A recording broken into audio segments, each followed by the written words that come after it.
প্রধান উপদেষ্টাকে মানে এই চেয়ারটি উপহার দিতে যাচ্ছেন এবং এই চেয়ারটি এখন নিয়ে যাচ্ছেন তার বাসভবনের দিকে। আমরা একটু তার সাথে কথা বলার চেষ্টা করি, কেন এই চেয়ারটিকে প্রধান উপদেষ্টার কাছে মানে দিয়ে যাচ্ছেন এবং কী কারণে 14 জন কারিগর দ্বারা এই চেয়ারটিকে দ্রুতভাবে তৈরি করে তিনি এই চেয়ারটিকে দিতে যাচ্ছেন। আমরা একটু তার সাথে কথা বলি। ভাই একটু নিচে নামেন, আপনি নিচে নামেন, আমরা একটু আপনার সাথে কথা বলি। এই জায়গাটা চলে আসেন। আপনি কেন কি কারণে আমাদেরকে একটু বলবেন যে এই চেয়ারটি আমাদের প্রধান উপদেষ্টার জন্য মানে আপনি তৈরি করেছেন এবং তাকে দিতে যাচ্ছেন, কারণটা কি? কারণ হলো আমি গত 3-4 দিন আগে থেকে চার দোকানে যাই, শুনি ডক্টর ইউনূস মানুষ ভালো, চাল কিনবে যাই শুনি ডক্টর ইউনূস মানুষ ভালো, বাগুন কিনবে যাই জিরো যাই শুধু কথা ডক্টর ইউনূস ছাড়া কোনো আলাপ নাই, একই আলাপ সারা বাংলাদেশ ডক্টর ইউনূস মানুষ ভালো, দেশ ভালো চালাবো, কোনো সমস্যা হবে না, দুর্নীতি করবো। আপনি চেয়ারটা দেওয়ার কারণটা কি? আমি ভালোবাসার উপরে দিতেছি। ভালোবাসা? এটা কতজন মানে কারিগর দিয়ে তৈরি করেছেন একটু বলবেন? 14 জন লোক দিয়ে কাজ করছি, 4 দিন, দিন-রাত 24 ঘন্টা। দিন-রাত 24 ঘন্টা কি কাজ করেন আপনি আসলে? একজন কাঠমিস্ত্রি হয়ে সেই ভালোবাসার থেকে আপনি এই চেয়ারটা তৈরি করতেন। আচ্ছা, এই চেয়ারটা তৈরি করতে কত টাকা আপনার খরচ হয়েছে? বলতে চাই না, কিন্তু বলতে হইব, আপনি বলতেন এর আগে 80,000 টাকা পার হয়েছে। 80,000 টাকা পার হয়েছে আপনার চেয়ারটা তৈরি করতে। মানে এই চেয়ারটা যদি তিনি আপনার এটাকে অ্যাকসেপ্ট করেন তাহলে আপনার কাছে কেমন লাগবে? খুব ভালো লাগবে, খুব ভালো। শুধু আমার কাছে না, আমার জামালপুর জেলা কাছে ভালো লাগবে। মানে এটা কি জামালপুর জেলার থেকে?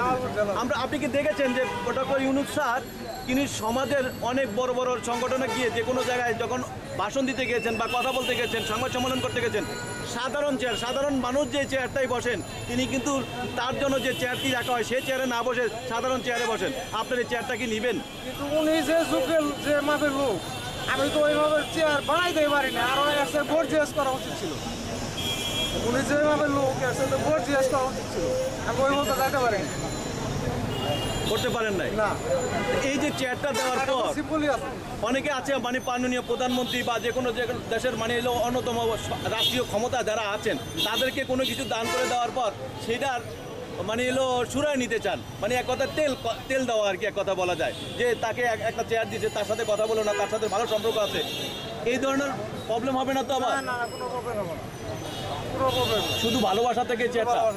আমরা একটু চেয়ারটা একটু ঘুরে দেখাই, আমাদেরকে একটু বলেন তো এই যে চেয়ারটার যে হাতল টুকরা করা হয়েছে এটা কি দিয়ে তৈরি করা হয়েছে একটু বলবেন? 81 কাঠ দিয়ে তৈরি করা হয়েছে। কালারটা করা হয়েছে গোল্ডেন কালার এবং সিলভার কালার, আর এই রঙের কালারটা নিয়ে আসা হয়েছে চীন থেকে।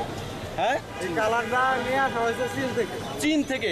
মানে বাংলাদেশের না? বাংলাদেশের না। এই যে পায়াগুলো করা হয়েছে, পায়াগুলোর যে নকশাগুলো করা হয়েছে হাতে করা হয়েছে, এগুলো সব হাতে, কোনো মেশিনে না? আচ্ছা, এই যে উপরের যে মানে নকশাগুলো করা হয়েছে একটু বলবেন? হ্যাঁ, সম্পূর্ণ হাতের, এই হাতের নকশা করে করেছেন। আর এই যে নকশার মাঝখানে যে আপনার যে ফোমের যে জিনিসটা রয়েছে এটা কিসের? ডায়মন্ড।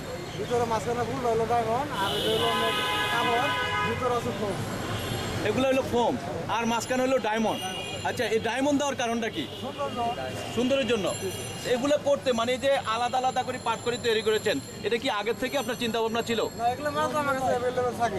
এই যে সাধারণ মানুষ ডক্টর ইউনূস মানে মুখে মুখে, এর কারণটা কি একটু বলতে পারবেন? উনি মানুষ ভালো, ব্যক্তি ভালো, দুর্নীতি করে না, দুর্নীতি পছন্দ করে না। কিছুদিন আগেও কিন্তু সরকারের মানে হলো কাজ করেছিলেন উনি, এখন সরকার প্রধান। এটা তো ষড়যন্ত্র করছে। ষড়যন্ত্র করেছে মানে আপনি একজন সাধারণ মানুষ হয়ে বুঝলেন, আর দেশের এত বড় বড় হত্যাকর্তারা ছিলেন তারা কি বুঝলেন না কেন? তারা বুঝলেন না কেন? আমি যদি ভালো থাকি আমি দেশ ছাড়া বলাম কেন? আমি দেশেই থাকি, আমি ভালো মানুষ, আমি দেশে থাকি, বলাম কে?